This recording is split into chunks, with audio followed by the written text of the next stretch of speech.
Hey, it's Ryan Reynolds here from Mint Mobile. Now, I was looking for fun ways to tell you that Mint's offer of unlimited premium wireless for $15 a month is back. So I thought it would be fun if we made $15 bills. But it turns out that's very illegal. So there goes my big idea for the commercial. Give it a try at mintmobile.com/switch. Upfront payment of $45 for 3-month plan, equivalent to $15 per month required. New customer offer for first 3 months only. Speed slow after 35 gigabytes if network's busy. Taxes and fees extra. See mintmobile.com. Does it ever feel like you're a marketing professional just speaking into the void? Well, with LinkedIn ads, you can know you're reaching the right decision makers. You can even target buyers by job title, industry, company, seniority, skills. Wait, did I say job title yet? Get started today and see how you can avoid the void and reach the right buyers with LinkedIn ads. We'll even give you a $100 credit on your next campaign. Get started at linkedin.com/results. Terms and conditions apply. AI is moving fast. So fast, it's hard to keep up. In fact, in ServiceNow's latest AI Maturity Index, scores dipped 20% from last year. But that's okay, because AI isn't a sprint, it's a marathon. You may be behind today, but tomorrow you could be a pace setter. Dive into ServiceNow's AI Maturity Index and see how you can innovate as fast as your ambitions. Visit servicenow.com/AI maturity. This episode is brought to you by Greenlight. Get this. Adults with financial literacy skills have 82% more wealth than those who don't. From swimming lessons to piano classes, us parents invest in so many things to enrich our kids' lives. But are we investing in their future financial success? With Greenlight, you can teach your kids financial literacy skills like earning, saving, and investing. And this investment costs less than that after-school treat. Start prioritizing their financial education and future today with a risk-free trial at greenlight.com/Spotify. Greenlight.com/Spotify. Hey, it's Paris. You know I love sparkly things, right? Like stars. Duh. And thanks to Hilton and AutoCamp, I just slept under them.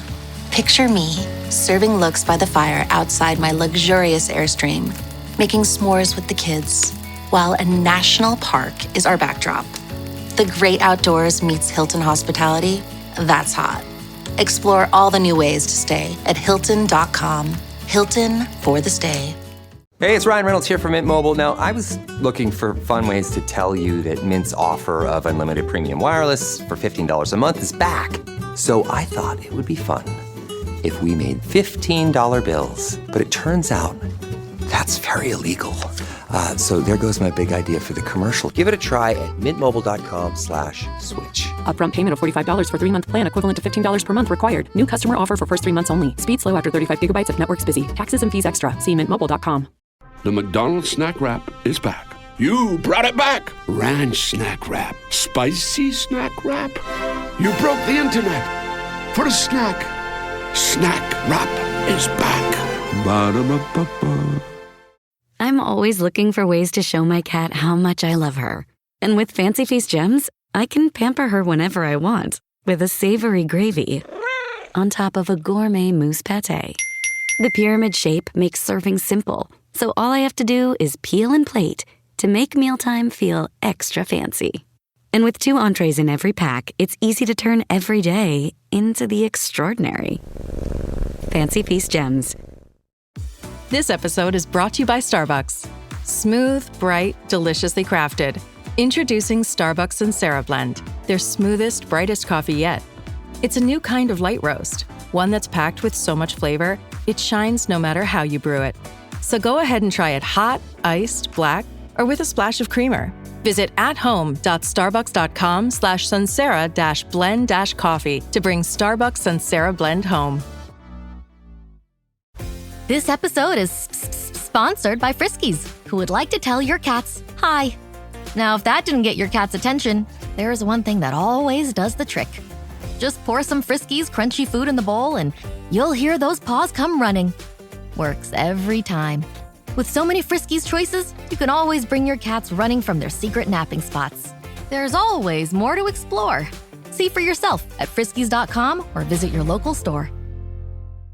Hey, this is Bill Simmons from the Bill Simmons Podcast, here to help you make the most of your summer with Michelob Ultra, a superior light beer worth playing for. Play for it with the guys when you're competing to see who can sink more birdies on the golf course, because winning tastes even better with Ultra on the line. Play for Ultra Fill your fridge with Michelob Ultra this summer. Enjoy responsibly.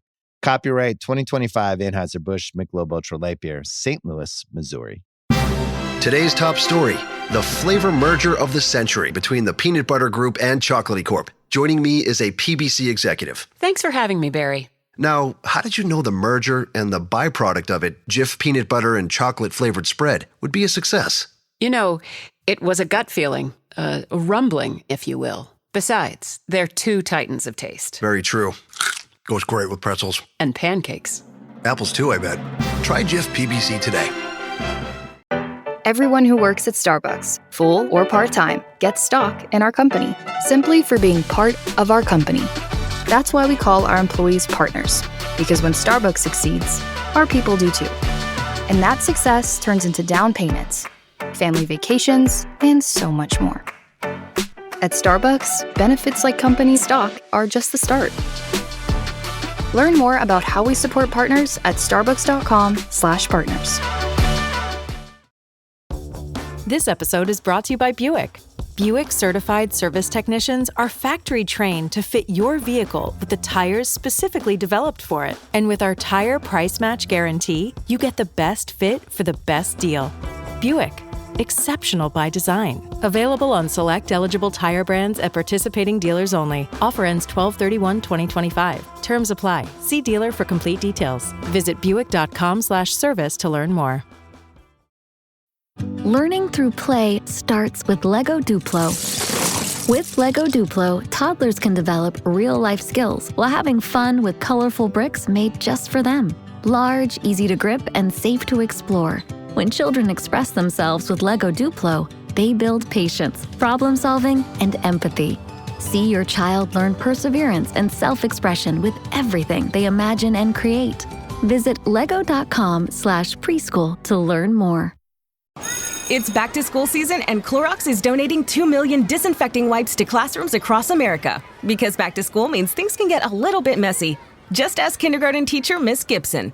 Give me just one Clorox wipe and I'm ready for glitter glue, exploded lunchbox yogurt, peanut butter handprints, runny noses, picking noses, rubbing noses. Touching noses. Thank you, Edward. Ooh, nap mats and lockers and tissue boxes. And Clorox scissors. disinfecting wipes. Teacher's #1 wipe. Clean feels good. Based on unit sales data. They say to only bring what you can carry. So with the all-new 2025 Ford Expedition Tremor, bring a lot. Like 3 dirt bikes, a few tents, an entire crew ready to make memories. A panoramic 24-inch display, and the confidence to push your limits. The all-new 2025 Ford Expedition Tremor. Always consult the owner's manual before off-road driving. Know your terrain and trail difficulty and use appropriate safety gear. Max payload varies based on accessories and vehicle configuration. See label on door jamb for carrying capacity of a specific vehicle. Always properly secure cargo.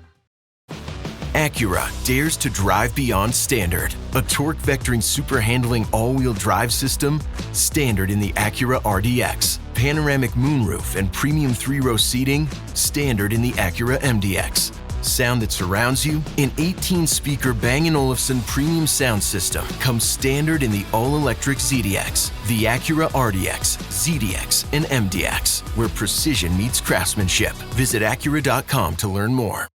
Does it ever feel like you're a marketing professional just speaking into the void?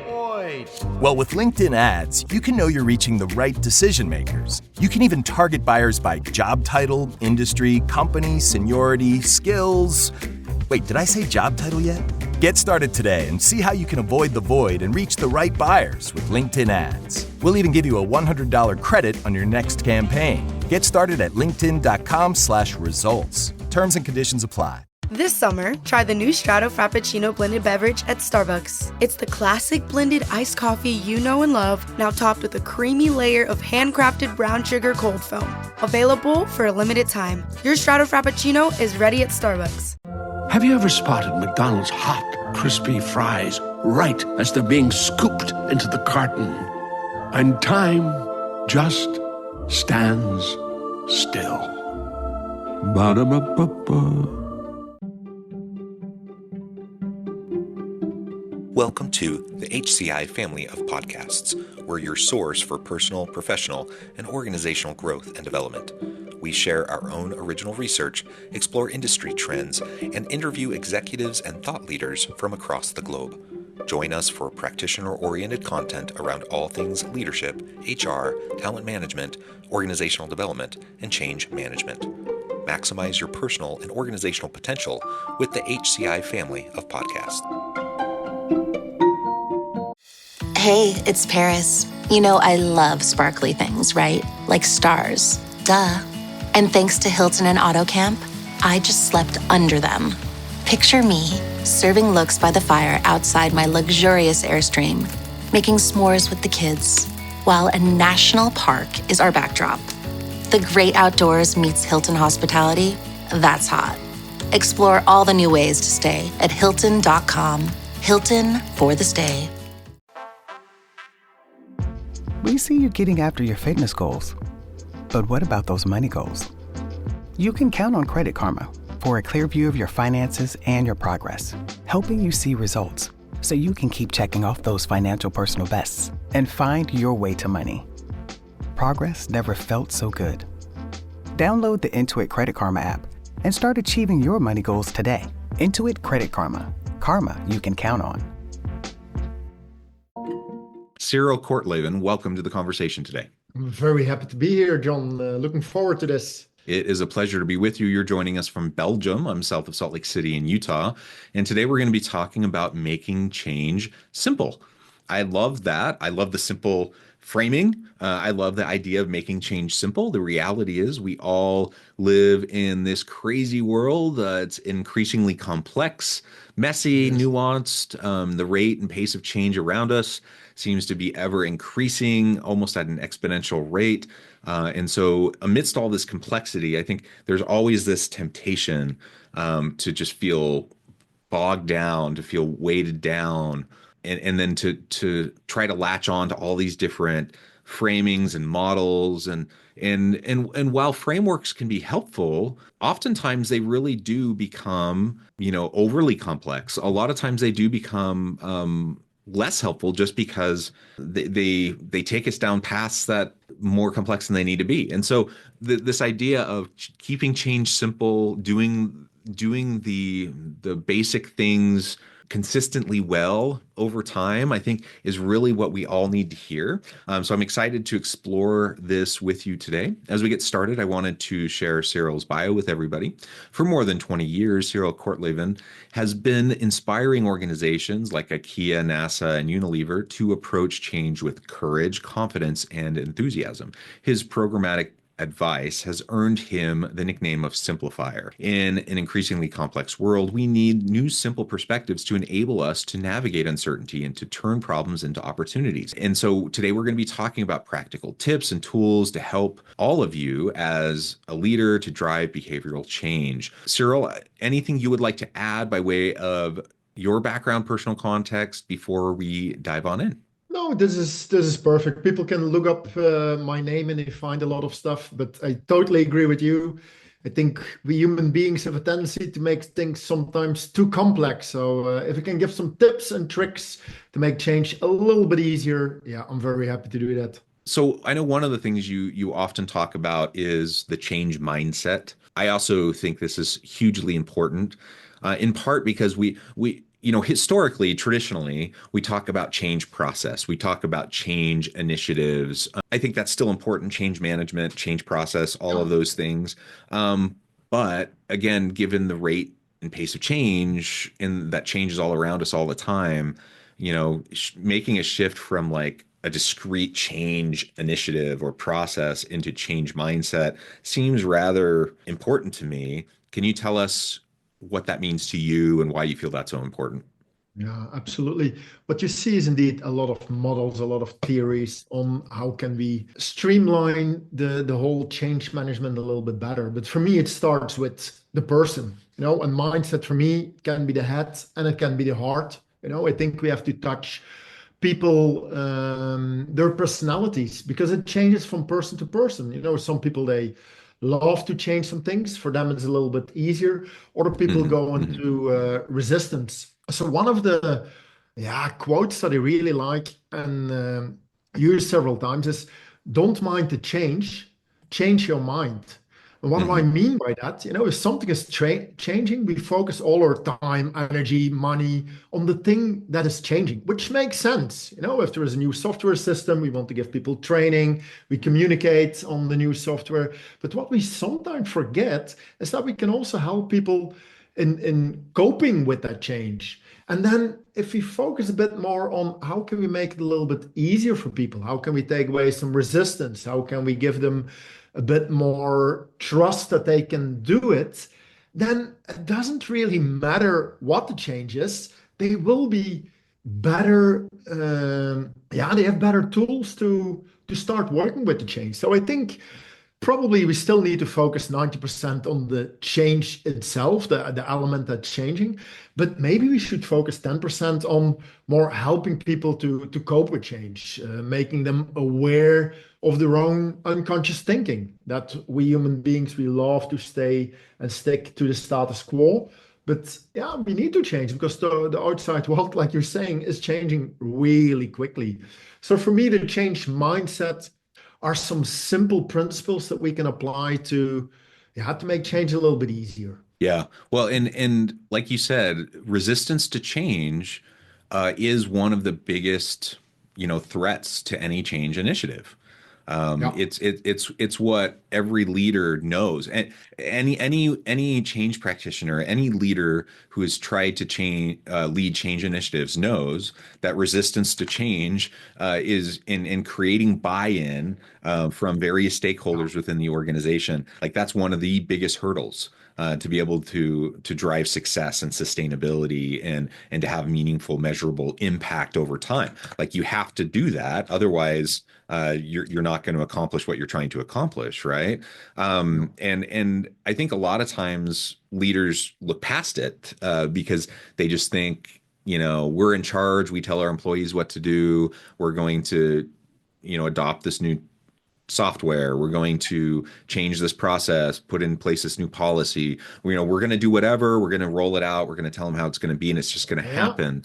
And I mean, that's just so naive. If that's kind of what you think, I mean, you can think that all you want, but it's incredibly naive to think that it's actually just going to work that way, because that's not how humans work. There's always resistance. There's always there's always going to be a buy-in issue. And unless you can generate that, you're going to have trouble. And so this change mindset piece is so incredibly important for any resilient change kind of culture to permeate within an organization.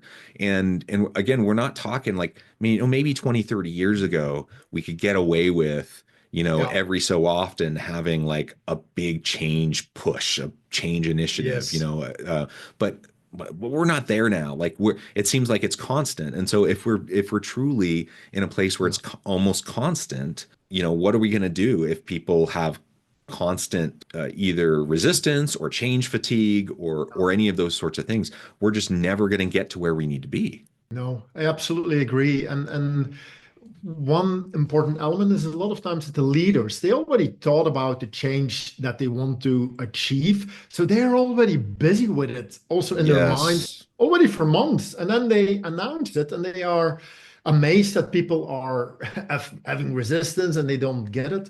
And that has also something to do with whether you already said it or unconscious mind. We human beings, if somebody says something that's a little bit different than what we've normally done, we go into resistance, and I call those idea killers. Yeah, and people can't see it, but what I've done in Belgium, we love or beers. So we created some coasters with a red side and a green side. On the red side, you have all kind of expressions, what I call the idea killers. So somebody wants to change something, and then it happens. Yes, but we don't have money, we don't have time, we've already tried it. And in our country, it's different. And a lot of times there is a reason behind it and there is a little bit of a truth behind it, but a lot of times it comes too early. So my first step, and it's such a simple step, but I think it's crucial if you want to engage people in change process, is can we go for a moment, they call it the 3-minute rule, can we go for 3 minutes from a yes but to a yes and? Yeah. So maybe in a meeting you have 10 agenda points. I would say 9 of them logical thinking, but maybe there is one agenda point where you could use some creativity, where you want that people have a little bit less resistance to the possible outcomes. And then I invite them, okay, let's go for 3 minutes. It's a little experiment. You can't say yes, but. If there is somebody who says yes, but, you get the red card, like in soccer in Europe. Red card, what does it mean? You killed one idea. The punishment is you have to come up with 2 new ones. So what I'm trying to do is create a very safe, playful environment where people are allowed to think a little bit further. And they don't have to do everything, but at least giving them a safe space to think a little bit broader already helps to take away a little bit of the resistance. So I think that's certainly a lesson that every leader should know, and help your people, help your people with becoming aware that we have resistance, and there's nothing wrong with that, but how can we look at it from different angles? Yeah. And I just want to reemphasize that being aware that we all have it, that there's nothing wrong with having it. It is human nature. Like Yes. literally, it's hardwired into our brains. It's evolutionary psychology. There's a reason why we're programmed that way. Why our brains are set up that way. It helped us survive. In the wild, like, as we were, amongst the beasts, and, like we had to protect ourselves and in clans and all of that, right? But we're not in that situation anymore. And so that doesn't always serve us as well as it may have 10,000 years ago. And so now we need to recognize that still is there. And sometimes it still serves a purpose, but oftentimes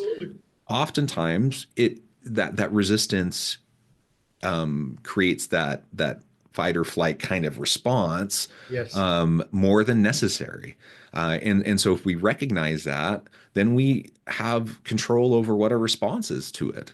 And we can kind of retrain our response to it over time.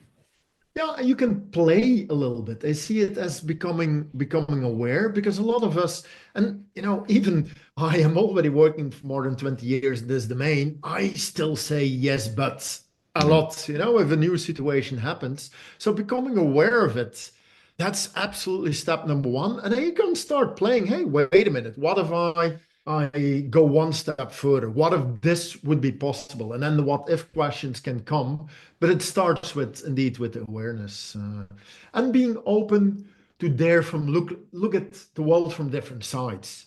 Sometimes you have a tendency to focus on a problem from one point of view, depending on the role that you have. So as a leader, this is the direction where we want to go. This is what we have to do. But sometimes we forget, hey, wait a minute. Maybe my employees or my colleagues are looking at it from a completely different angle.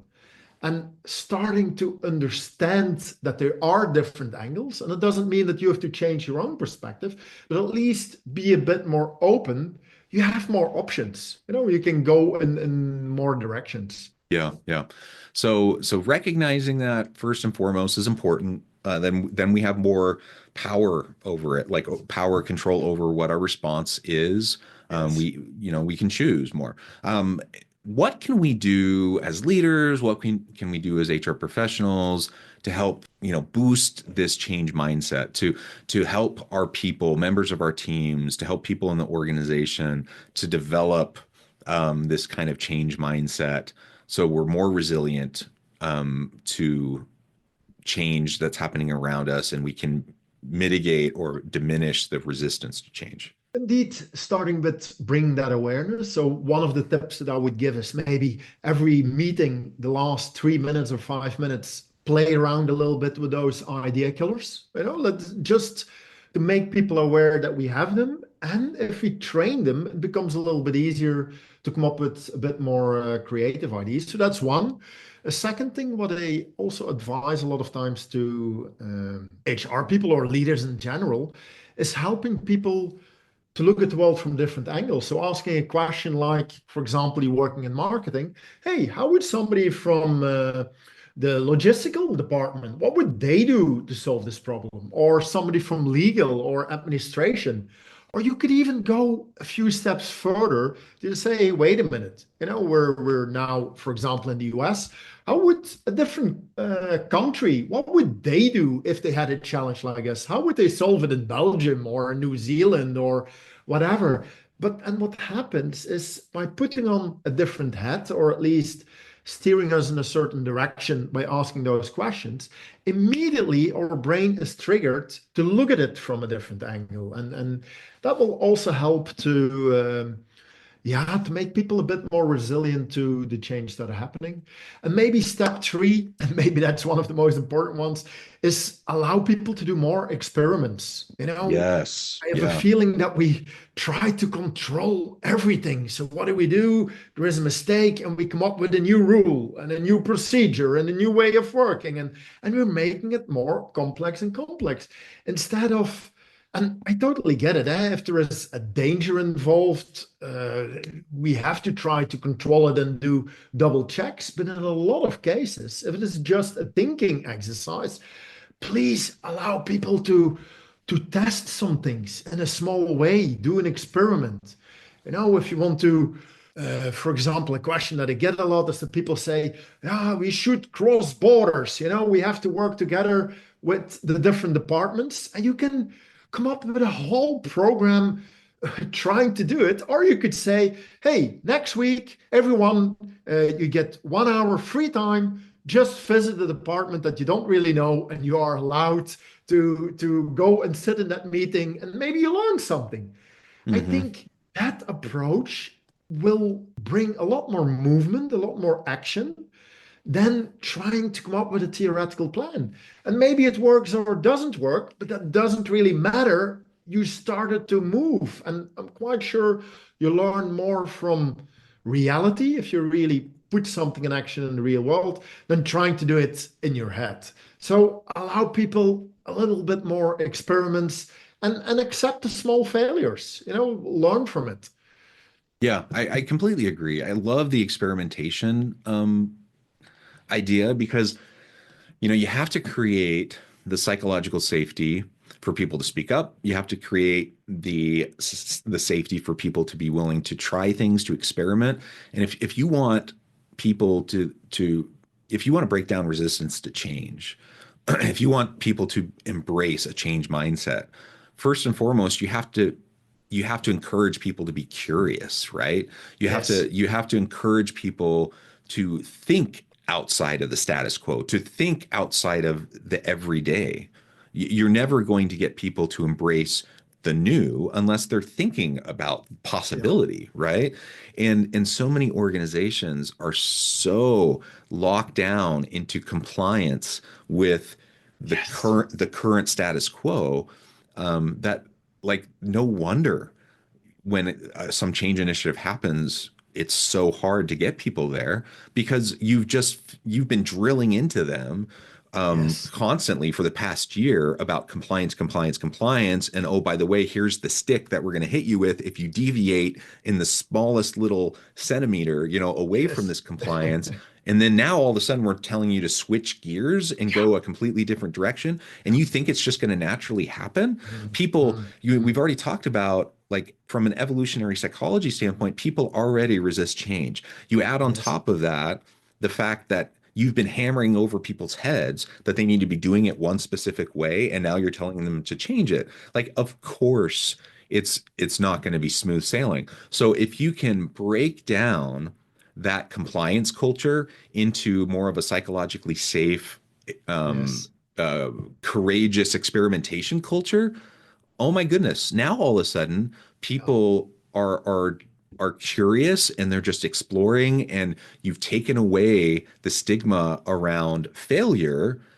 Failure isn't trying something and it not working. Failure is trying something and not learning from it, and trying something and doing the same thing wrong over and over again, right? It's not trying something and not having it work the first time. Literally learning means we're probably not going to do it right the first time. And so we have to allow for that. And if we don't, No change initiative is ever going to be successful. I don't know a single change initiative in any organization, from the simplest change initiative all the way to the most complex, where everything has gone perfectly smooth, completely as expected from the very beginning to the very end. That doesn't happen. That's not a thing. It's part of the process. If you want to learn something new, you have to try it a few times. Maybe what could be interesting also for the listeners, what we've done together with a group of people, because failure, it still has a negative connotation. Yeah. We say, hey, fail fast, fail often, fail forward. But we came up with a new word, and that word is the word nearling. So nearling is a word that doesn't exist yet in English, but what is a nearling? It's something that you've done with the right intention, which has not yet led to the right result. So we could say we think quite binary. We do something and it works, that's one, that's a success. We do something that doesn't work, that's a zero. That's a failure. What would be a nearling? A nearling would be the 0.1, the 0.3, the 0.9. You tried something, you moved a few steps further, but then at the end, the marketing manager is saying, no, we can't do this, because there's some law. Then you could say the whole project has failed. No. We had a nearling. We already learned a lot of things, and we learned a lot more than the person who is still sitting behind the desk trying to come up with the perfect plan. And exactly. I think what people need. We need to get more into action, I guess. Yeah, I love that. I love that idea. And it's true. Like you are far closer to solutions when you're trying things and they're not, quote unquote, they're not working, than the person who's sitting behind their desk thinking about it, trying to come up with the perfect plan. Building the plane while you're flying it, so to speak, it's messy.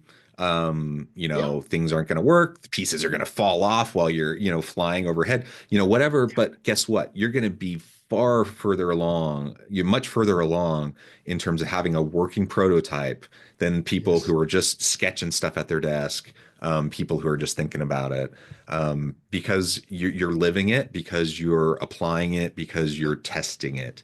Hopefully that's obvious to everybody.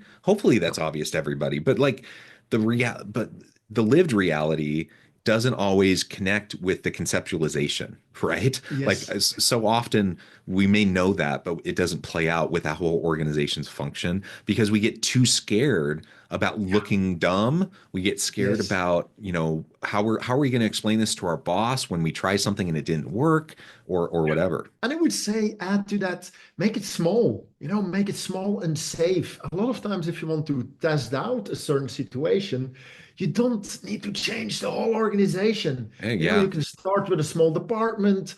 You can try it out in a few safe cases just to learn. I totally agree. The experimenting and learning, it's connected. We can't move forward if we don't learn from some mistakes. As we start to wrap up today, there's so many elements of change. We've talked about resistance. We've talked about experimentation culture, staying curious. We've talked about all these sorts of things. If you were to leave the audience with one kind of tidbit, one nugget about making change simple, as we start to wrap things up, what would that be? If it really comes down to action, I would share the word. It's even not a word. What do I mean with 3 S's? And the S stands for, can you make it specific? If you want to change something, the more specific you can make it, the better. Can you make it small? And can you make it smooth? Can you already think about how can I take away some resistance? So for every change project, what you're doing, think about it. Is it specific enough? Because if it is very specific, our unconscious mind wouldn't go into resistance because it's very specific. If it is very small, it is easier. And if you already think about how can I take away some of the resistance, how can I make it a bit more smooth, that would help. So I would say the yes and, definitely try that in the next meeting and apply the S for the concrete actions. And you will notice that change will be a little bit easier. Well, this has just been a fantastic conversation. Thank you so much, Cyriel. As we wrap up, I wanted to give you a chance to share with the audience how they can connect with you, find out more about your work, your team, and then if you have any other final word. Perfect. Yeah, I think we could go on with this chat for a few hours, but I totally understand that we also need to respect the time of people. What I would say, if you want to know a little bit more about me, look my name up. My name will be in the podcast, Cyriel Kortleven on LinkedIn. There you can already find a lot of stuff. If you would like to have some of those idea killers, if you just go to ideakillers.net, you can already download it in, I think, 15 or 16 different languages. So that's a little bit a side hobby of mine. So you can download a PDF. And for the people really working in HR, I have collected in the previous years more than 50 examples of what can HR learn from different industries and domains. So I collected all kind of examples, even some crazy ones like what can HR learn from the mafia, or what can HR learn from a submarine. Feel free, send me an email, and I'm very happy to send you that booklet. Thank you, John. Thank you so much, Cyriel. It's been a real pleasure. I encourage the audience to reach out, get connected, find out more about what Cyriel can do for you. And as always, I hope everyone can stay healthy and safe, that you can find meaning and purpose at work each and every day. And I hope you all have a great week.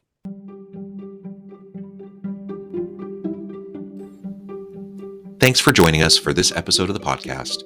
We hope you stay healthy and safe, and please join us again soon.